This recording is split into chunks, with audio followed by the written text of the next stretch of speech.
Assalamualaikum warahmatullahi wabarakatuh.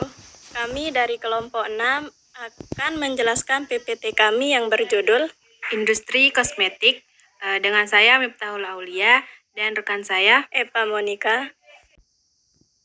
Baiklah, langsung saja saya Epa Monika akan menjelaskan pengertian dari industri kosmetik. Industri kosmetik adalah suatu industri yang memproduksi kosmetik yang telah memiliki suatu izin usaha industri atau tanda daftar industri sesuai ketentuan peraturan perundang-undangan yang bergerak dalam bidang kimia yang bertujuan untuk membersihkan, memperelok, dan meningkatkan daya tarik. Adapun di sini pengertian kosmetik menurut keputusan Kepala Badan Pengawasan Obat-obatan dan Makanan Republik Indonesia, yakni tentang kosmetik. Kosmetik adalah bahan atau sediaan yang dimaksudkan untuk digunakan pada bagian luar tubuh manusia, epidermis, rambut, kuku, bibir, dan organ genital bagian luar atau gigi dan mukosa mulut, terutama untuk membersihkan, mewangikan, mengubah penampilan atau memperbaiki bau badan, dan dapat melindungi dan memelihara tubuh pada kondisi baik. Adapun di sini juga persyaratan-persyaratan izin untuk memproduksi suatu kosmetik. Yang pertama yakni industri kosmetik yang akan membuat kosmetik harus memiliki izin produksi yang diberikan oleh Direktur Jenderal. Yang kedua yakni izin produksi harus berlaku selama 5 tahun dan dapat diperpanjang selama memenuhi ketentuan yang sudah ditentukan. Yang ketiga yakni industri kosmetik dalam membuat kosmetik wajib menerapkan CPKB, yakni cara pembuatan kosmetik baik atau benar. Yang keempat yakni izin produksi kosmetik diberikan sesuai bentuk dan jenis sediaan kosmetik yang akan dibuat.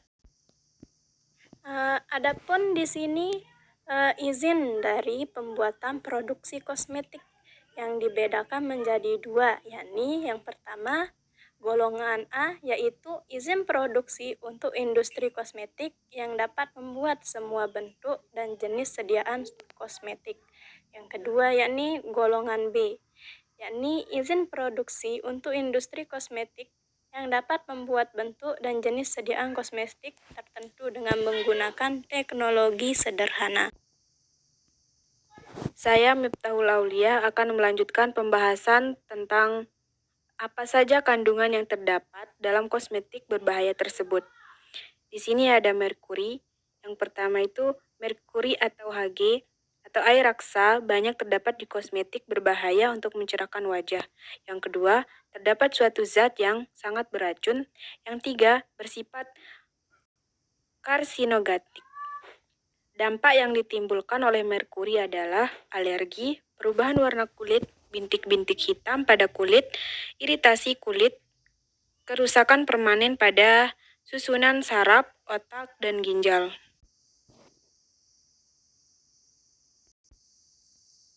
Yang selanjutnya ada hidroquinon.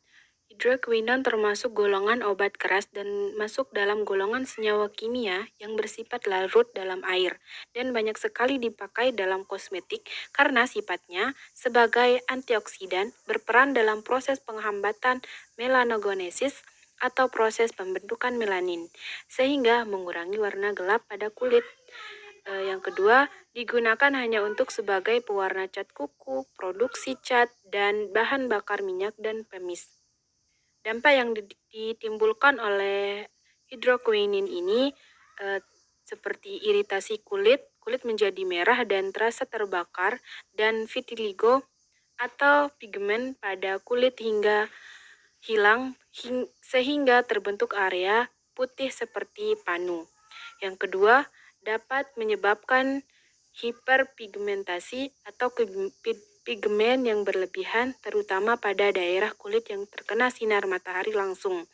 Yang ketiga, dapat menyebabkan ochronosis atau kulit berwarna kehitaman, yakni terlihat adalah penggunaan selama 6 bulan dan kemungkinan bersifat irreversible atau tidak dapat dipulihkan. Selanjutnya ada asam retinol, yang dimana asam retinol adalah bentuk asam dan bentuk aktif dari vitamin A atau retinol. Yang kedua, termasuk golongan obat keras sehingga penggunaannya harus dengan resep dokter. Dampak yang ditimbulkan oleh asam retinol ini dapat menyebabkan kulit kering, terasa terbakar, dan terkelupas berlebihan, seperti bersifat teratogenik atau mengakibatkan cacat pada janin. Selanjutnya ada diethylene glycol. Ini dapat ditemukan di dalam produk kosmetik yang mengandung gliserin dan propylene glycol, misalnya pasta gigi dan sediaan untuk kumur.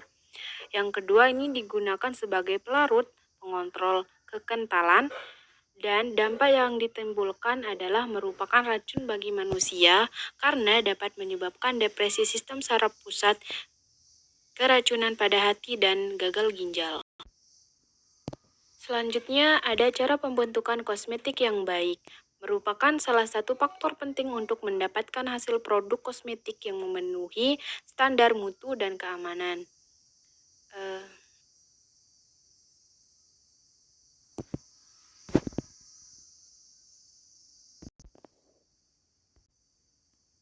Tujuan CPKB secara umum melindungi masyarakat terhadap hal-hal yang merugikan dari penggunaan kosmetik yang tidak memenuhi persyaratan standar mutu dan keamanan.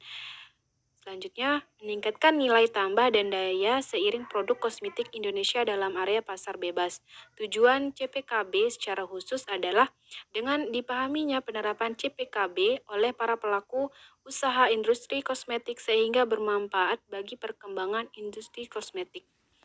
Diterapkannya CPKB secara konsisten adalah industri kosmetik. Baiklah, mungkin hanya ini penjelasan materi dari kami. Kurang lebihnya mohon maaf. Wabillahi taufiq wal hidayah. Assalamualaikum warahmatullahi wabarakatuh.